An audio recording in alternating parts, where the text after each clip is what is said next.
اللهم صل وسلم وزد وبارك على سيدنا محمد وعلى آله وأصحابه أجمعين. ازيكم يا حبايبي، عاملين ايه؟ يا رب تكونوا بخير وبصحة وسلامة دايما يا رب. أنا آسفة كده على الفترة اللي غبتها عنكم، لكن كانت فترة تعب، وجا بعد التعب كده امتحانات الولاد، وربنا يوفق ولادنا وأولادكم أجمعين إن شاء الله. كده النهاردة فيديو هنروق كده الأوضة دي الأوضة اللي أنا كنت مربية فيها البط. طبعا أنا ذبحتهم، هما كانوا 4 بطات، ذبحتهم 2 ودلوقتي كده طالعة بقى أروق الأوضة علشان ندخل إن شاء الله بأمر الله تربية بط جديدة كده إن شاء الله. فده شكل الأوضة كده قبل ما أكنسها وقبل ما أعمل فيها أي حاجة خالص. هنكنسها كده، وهنا كده فتحت الشباك أهو علشان ينور ويدي تهوية. وده البصل بتاعنا اهو زي ما هو. هاخد قفص كده وانا نازله، لان انا عادش عندي بصل فوق تحت يعني. وهنظبط كده الوصله دي مع بعض.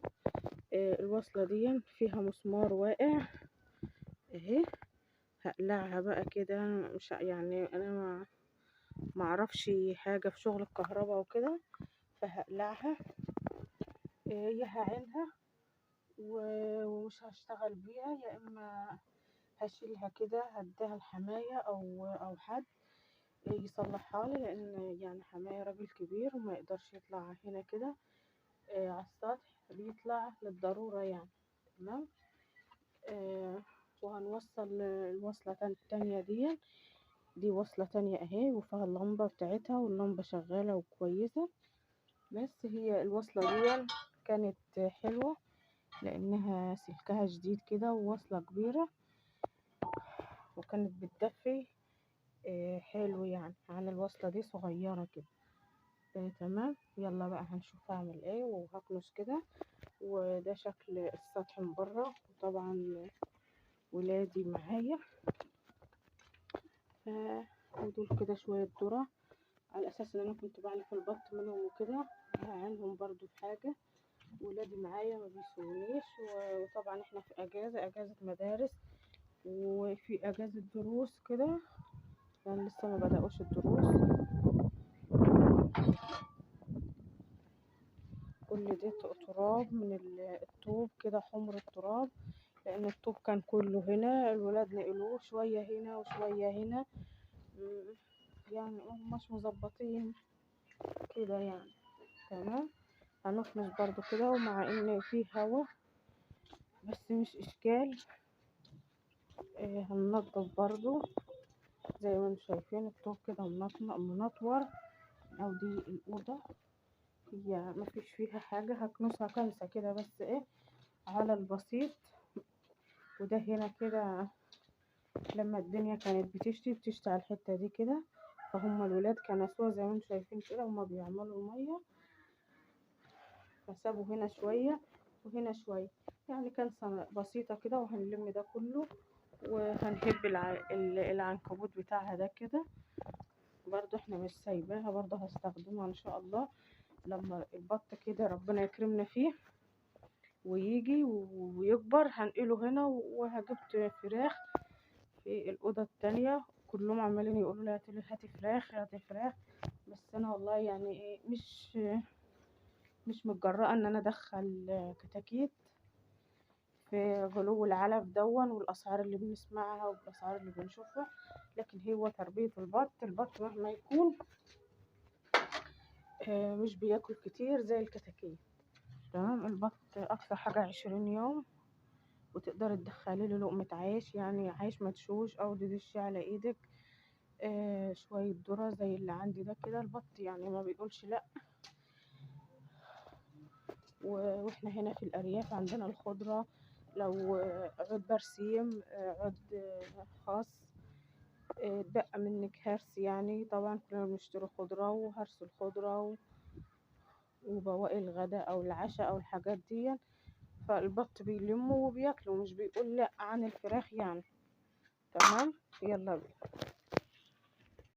ودلوقتي بقى يا جماعة بعد ما كنسنا الأوضة، ده الباب اهون، اللي كان محطوط على باب الأوضة كبيرة. تمام، هو وقع كده ومفيش حد يركبه، زي ما قلت لكم هو تقيل ومش بعرف اركبه انا. همسمره كده يعني الحتة دي اهي، همسمرها كده بمسامير، وهحط سدة في الأوضة، في نص الأوضة، زي يعني اللي معايا من الأول عارف ان انا كنت بعمل حاجز كده للبط. فالحاجز القديم اللي انا كنت بعمله باظ هناك كده، لو شايفينه هناك اهو خشب اتكسر. فانا مش عارفة ده هيبقى قد هيجيب كده قدها ولا ايه. لو قدها انا هعمله حاجز علشان خاطر الأوضة كلها كده ما تبقاش مفتوحة للبط كله، لان في الاول كده بيكون عاوز مكان صغير كده بس فيه. تمام، ما جاتش الحتة على قده، خلاص همناه ان هو اتمسمر، وهسيبه بقى بره كده على ظهر السطح وبس يعني. اه، هيجيبوا بس ابني نزل يجيب الشاكوش من تحت، وهيجيب لي شكارة اللي هي من شكارة العلوفة. همسمر بها الفواصل دي، علشان هو لو نفع ما البط كده ايه ما يطلعش ما بين الفصل وبعضه. هيطلع، ايوه هيطلع. هنمسمره كده ونظبطه مع بعض ونشوف هينفع او لا، او ايه اللي هيجرى فيه يعني. اللهم صل وسلم وزد وبارك على سيدنا محمد وعلى آله وأصحابه أجمعين. ازيكم يا حبايبي، عاملين ايه؟ يا رب تكونوا بخير وبصحة وسلامة دايما يا رب. أنا آسفة كده على الفترة اللي غبتها عنكم، لكن كانت فترة تعب، وجا بعد التعب كده امتحانات الولاد، وربنا يوفق ولادنا وأولادكم أجمعين إن شاء الله. كده النهاردة فيديو هنروق كده الأوضة دي الأوضة اللي أنا كنت مربية فيها البط. طبعا أنا ذبحتهم، هما كانوا 4 بطات، ذبحتهم 2 ودلوقتي كده طالعة بقى أروق الأوضة علشان ندخل إن شاء الله بأمر الله تربية بط جديدة كده إن شاء الله.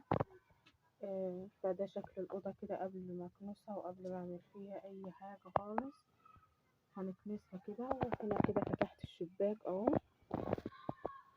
علشان ينور ويدي تهوية. وده البصل بتاعنا اهو زي ما هو. هاخد قفص كده وانا نازلة، لان انا عادش عندي بصل فوق تحت يعني. وهنظبط كده الوصلة دي مع بعض. الوصلة دي فيها مسمار واقع اهي، هقلعها بقى كده. مش يعني انا ما اعرفش حاجة في شغل الكهرباء وكده، فهقلعها.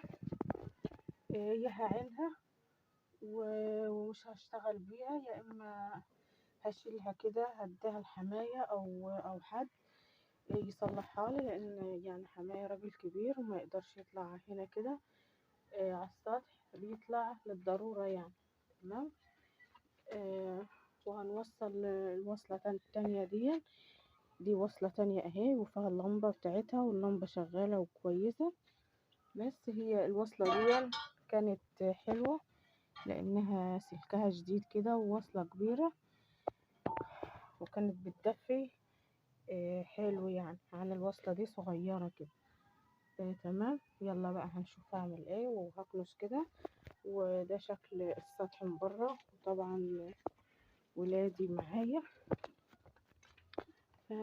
ودول كده شوية ذرة، على اساس ان انا كنت بعلف البط منهم وكده، هعينهم برضو في حاجة. ولادي معايا ما بيسوونيش، وطبعا احنا في اجازة مدارس، وفي اجازة دروس كده، يعني لسه ما بدأوش الدروس. كل ده تراب من الطوب كده، حمر التراب، لان الطوب كان كله هنا، الولاد نقلوه شوية هنا وشوية هنا. يعني مش مظبطين كده يعني. تمام، هنخلص برضو كده، ومع ان فيه هوا بس مش اشكال.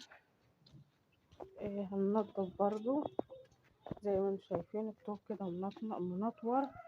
او دي الاوضه، هي مفيش فيها حاجه، هكنسها كنسه كده بس ايه على البسيط.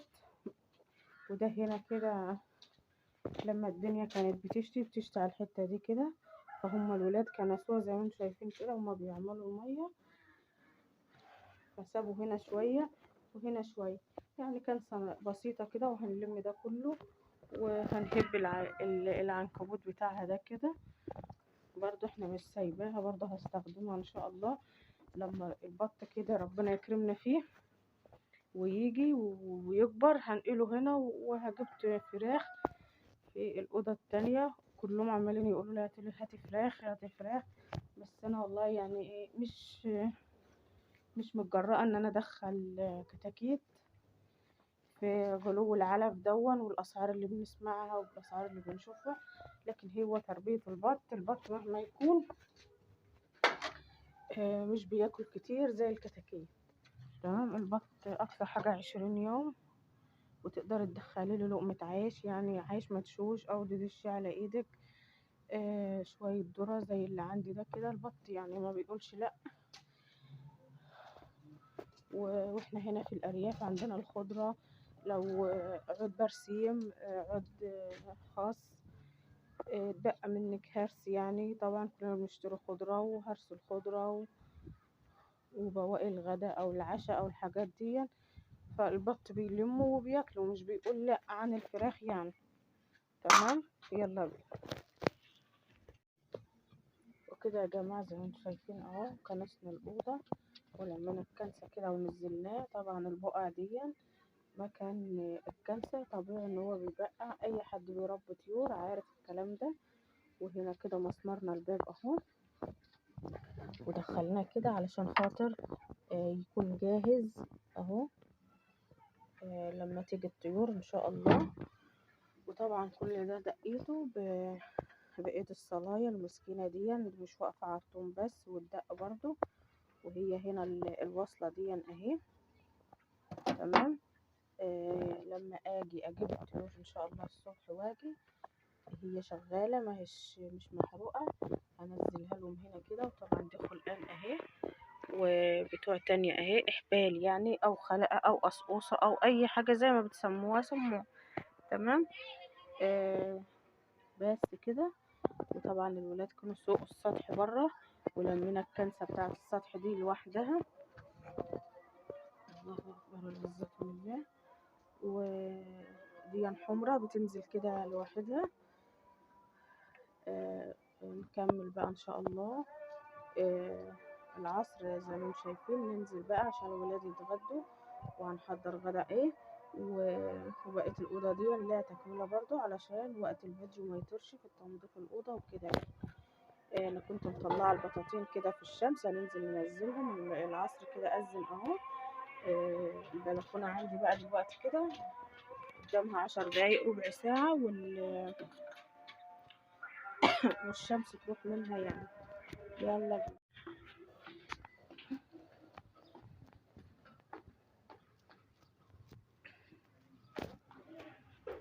دي أول بطانية كده دخلناها، كنت نشرها قدام الباب بره. هنا كده داخلين البلكونة اهو.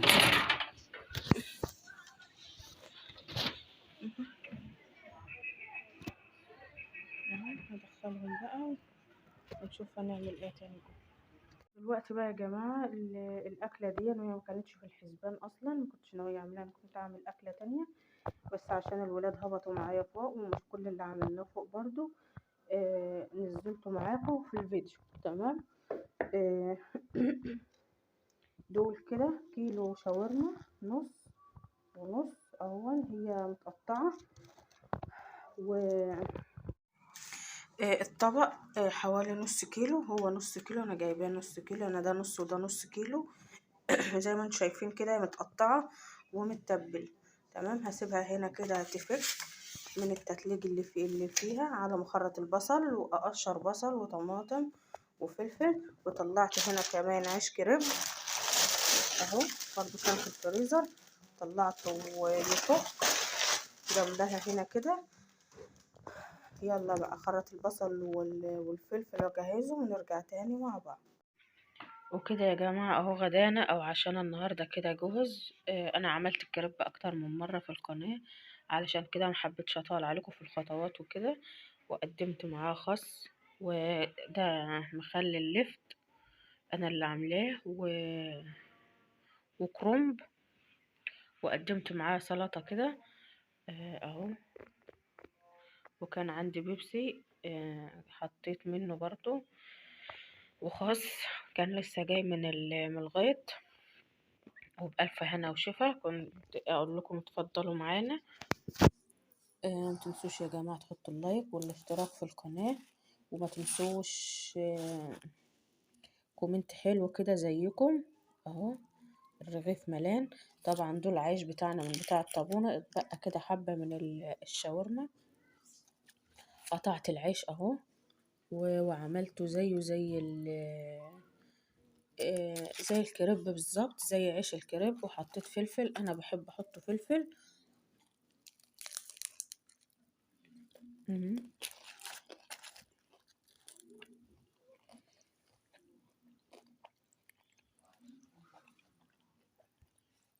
الفلفل في الكريب بيكون جميل جدا، وبألف هنا وشفا. اتمنى بقى لو الفيديو يعجبكم ما تنسونيش يا جماعة في كومنتاتكم الحلوة. واتمنى يرجع الاقبال تاني على الفيديوهات زي الاول، لان ما لقيتش اقبال على الفيديو الاخير اللي نزل. واشوفكم في فيديو جديد، والسلام عليكم ورحمة الله وبركاته. متنسوش تحطوا اللايك يا جماعة.